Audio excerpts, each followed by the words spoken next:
Have you ever looked at a world map and wondered in silence why modern airplanes, with all their advanced technology, still avoid flying over certain countries, like a hidden rule in the sky, as if some invisible walls were drawn where pilots dare not cross? And what if I told you that the reasons are far stranger and darker than the usual explanations you hear on travel channels? Reasons tied not just to politics or geography, but to secrets buried in the very skies above those nations. Secrets that no airline PR team wants you to think about for too long. Because the truth is that avoiding a country's airspace isn't just about safety. Sometimes it's about survival of the airline itself. For example, imagine a country whose skies are filled with experimental military technology. Radar frequencies so strong they can actually disrupt an aircraft's communication systems, leaving pilots suddenly blind and mute for minutes at a time, which is terrifying when you're cruising at 35,000 feet with hundreds of lives on board.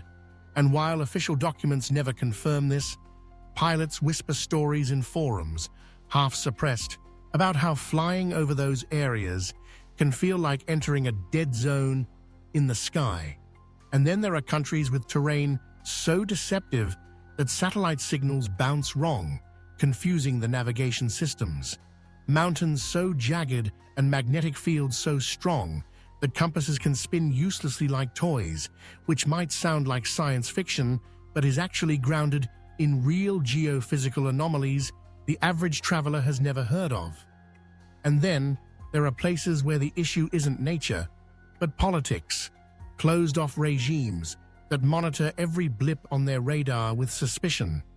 Governments that see a civilian airliner as a potential threat and have, in the past, made fatal mistakes that ended in tragedy. Yet these stories are often swept away under layers of diplomatic language, so passengers never panic. And there's also the brutal reality of cost. Some countries demand astronomical overflight fees, charging airlines thousands of dollars just to pass through invisible air. And while money may sound like a shallow reason compared to danger, for airlines running on razor-thin margins, it's enough to completely redraw the flight map, pushing planes into longer detours that make no sense to the untrained eye, and yet the strangest reasons are the ones nobody officially acknowledges, like skies where UFO sightings are reported by pilots but never logged, or areas where electromagnetic storms flash without warning, as if the atmosphere itself rejects human intrusion. So next time you watch your plane on that tiny seatback screen, tracing a weird curve around a country instead of slicing right through it, remember that those detours aren't random. They're decisions carved out of decades of hidden incidents, near disasters, and quiet negotiations. And if you lean closer to that glowing map, you might start to feel what pilots already know, that not all the world is safe to fly over. Not all skies are welcoming, and some places still hold mysteries that even 21st century aviation chooses not to challenge, because up there at cruising altitude, it doesn't matter how powerful the engines are or how advanced the cockpit computers seem. One wrong decision about where to fly can erase everything in a matter of seconds.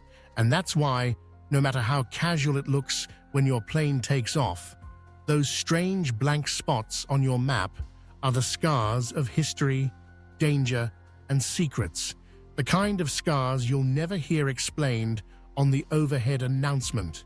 But they're there, just quietly shaping the path of every journey. And maybe the next time you fly, you'll find yourself staring at the curved line on your screen, asking the same question you're asking now. What really hides in the skies that planes still refuse to cross?